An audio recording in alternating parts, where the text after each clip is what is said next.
All right. Well, hey, everyone. Welcome. This is day 4 of Techno Week. Thank you so much for your engagement and your interaction, especially in the comments below. Feel free to subscribe and continue to comment and interact together online. I love that about what's been going on here. And so, hey, today I want to follow up to yesterday's segment on social media usage. And I just want to give you really 5 quick, helpful considerations, some things I try to take into account as I think about engaging and or not engaging on social media, all right?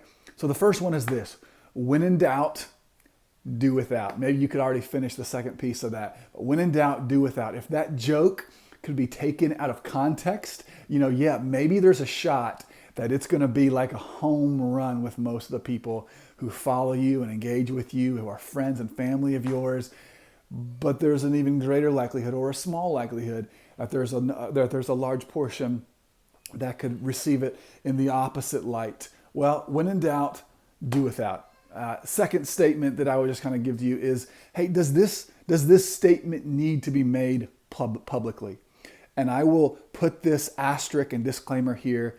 I get it. There will be times when we feel white hot, we feel called and convicted to our core that we need to speak up, right? I mean, the Christ in us is longing to speak truth into a situation. There will be times for that, right? I mean, I've heard, during World War II, citizens never spoke up to Hitler until his soldiers were knocking on their family's door, and then it was too late. And so I get it. There will be times to speak up. But let me just kind of say a few sub points here. One, get a good night's sleep before you decide on whether or not this is something you really need to do.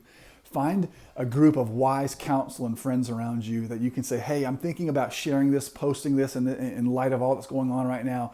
What are your thoughts? And then probably much in the light of those two things, James 1:19, I shared it probably at least twice this week already. Be quick to listen, slow to speak, and slow to post, and slow to get angry. All right. Third, remember this is 2 days old now, old news, but remember that HALT acronym, HALT. When we're hungry, angry, lonely, tired, we are at our humanity has its greatest strength over us. And so if you're any of those things, you're on your way home from work, you're waiting for dinner, it's 10 o'clock at night, be very careful. HALT, watch out, sleep on it. All right. Next, am I adding value to my community? I think someone even shared this in the comments yesterday, but am I adding value to my community right now? To my social media followers, to my friends, to the people I lead or serve, on my team at church or whatever, or am I stating an opinion that's just going to stir the pot of turmoil and tension, right? I mean, there is so much political divide and conspiracy theories and, pushing personal convictions that sometimes we just get lost in all those things, right? But I just want to, again, encourage you when it comes to those 3 things, especially the political ideas, conspiracy theories, personal convictions, think about those as open-handed issues.